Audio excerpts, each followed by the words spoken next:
که ما در خانه که در آمدیم اولین عملی که ما باید در خانه انجام دهیم دادر عزیز این چیز السلام علیکم و رحمت الله و برکاته. دادر عزیز تو گناهگار نمیشوی که زن سلام دادی. تو یک زنی بیگانه را دستش میگیری یک ساعت میمالی کو. یک زنی بیگانه اگر دستش در دست تیا با بعضی اون قدر از خدا نمیترسی که دستش نمیکشایی دیگر دستی او را میداری در دستی.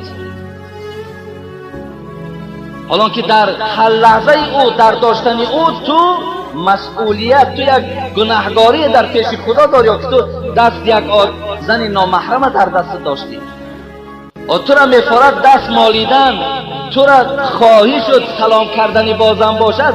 آخه در یک روز 10 بار بازن خود سلام کن دادر عزیز، بازن سلام کن، دست شب بمال، دست شب بوسه کن، گناهی نیست. ببینید گناه نبودن با پهلوی دیگه شب ببینید حبیب خدا میگه وقتی شما دستان دراز میکنین و وقتی که دروازه را کشادین زنک دیدین السلام علیکم و رحمت الله گفتین، دست که دراز کردید دستش که در دست گذاشت اونم از اون جانب السلام علیکم و علیکم السلام و رحمت الله گفته دستاتون در دست یکدیگر چسبانیدین. اولی دستاتون یک لحظه داشتن پس کشادن که الله مغفرت گناه شما میکند. هر کی شما را هم زن هم مرد خدا گناهاش مغفرت میکند. ببین بازن حلالی خود سلام کردن چی درجه دارد، بازن بیگانه چی معنی دارد. دادر عزیز آخه این از تعلیمات اسلامی ما.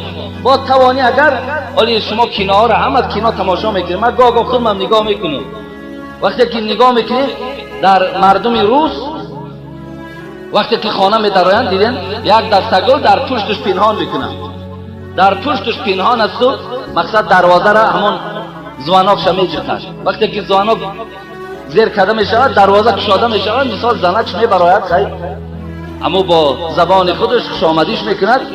اولین چیزی که برای زنک نشان میده دسته گل است. ببین وقتی دسته گل از زنک میبیند دیگر خودش در بالای مردک میپرتاید. خوب میلش آخه شما هم آخه سنت ما هست، این سنت رسول است.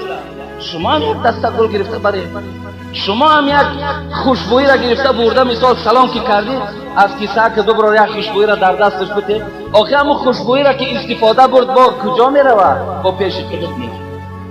آخه ای بوی خوشی همون تو استفاده میبری دادر عزیز.